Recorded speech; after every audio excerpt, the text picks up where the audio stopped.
when we worship Allah through the Tawheed al-Asma wa Sifat, we do so insisting that we do not give human beings Allah's names and attributes.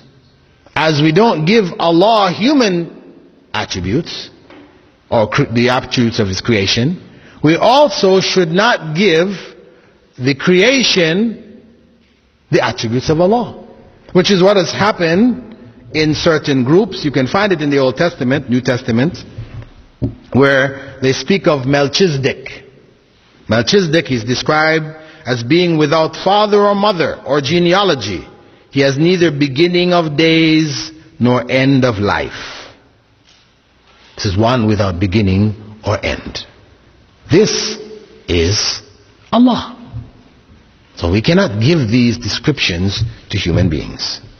And this is the area within which, or through which, Shiites deviated from mainstream Islam. I know some people think it's because they believe in mut'ah, temporary marriage, or other things that they have in their system that they've made permissible, which the main body of Muslims do not allow. But this is not really the area of difference. The area of difference with Shiism is this area that they have given to their imams. It's all about the imams. That's why for them belief in the imams is one of the pillars of faith for them.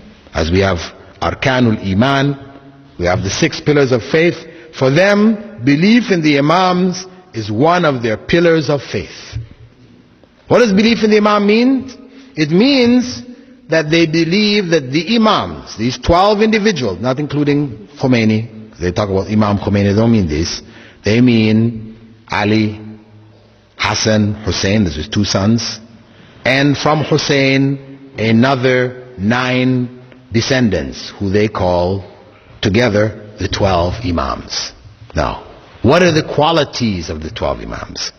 First, among those which are the qualities belonging to Allah, is that they are absolutely infallible. They cannot commit error, not even error of thought, not even to think wrong, a mistake, accidentally, deliberately, inwardly, outwardly, no way. No, some people, if you mention this to Shiites, they may say, no, we don't believe that. No, we don't believe that. Well, there is a book called The Faith of Shia Islam. And it's not one book, but there are many books like this, written by Muhammad Rida al-Muzaffar, one of their scholars, in which he states there on page 32, we believe that an imam must be infallible. That is to say, incapable of making errors or doing wrong, either inwardly or outwardly, from his birth to his death, either intentionally or unintentionally. What does that mean? We say that is Allah, incapable of error. Otherwise, as the Prophet ﷺ said, all of Adam's descendants commit errors, including the imams, including the prophets. So, this is the beginning of their deviation.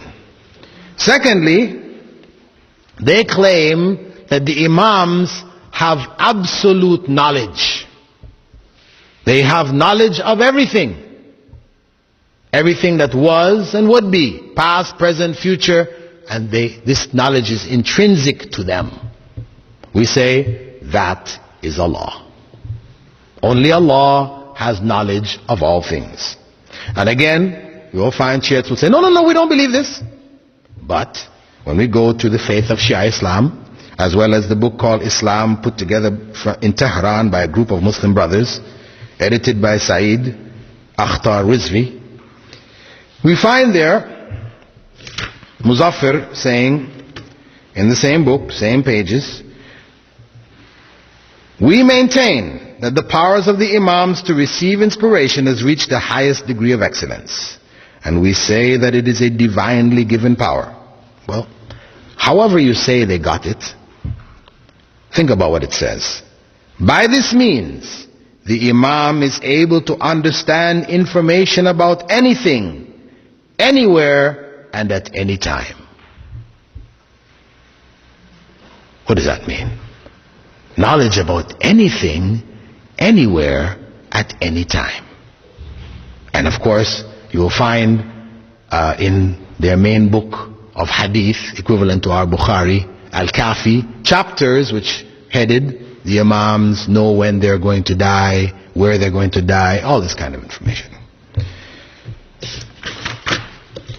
The third major point is what they refer to as Al-Wilaya At-Takwiniya or Al-Khilafa At-Takwiniya. We call it the creational caliphate. What this refers to? What does this refer to? As Imam Khomeini said in his book called Al-Hukuma Al-Islamiyya on page 52, certainly the Imam has a dignified station, a lofty rank, a creational caliphate, and sovereignty and mastery over all atoms of creation. Sovereignty and mastery over all atoms of creation. This is the statement. This is in their books. And this is it's not obscure books by obscure, because of course you can pick up, if you talk about mainstream Islam, you can find some obscure books with all kinds of nonsense in there, right? And they say, well, we don't really believe this. This is some obscure individual. We're talking about Imam Khomeini, the leader recognized by the main body of Shiites of the world, the Ithna Ashriyas of Iran and Iraq, as being their modern leader, source of knowledge, Ayatullah, right? So that's their belief, and this is where they have deviated.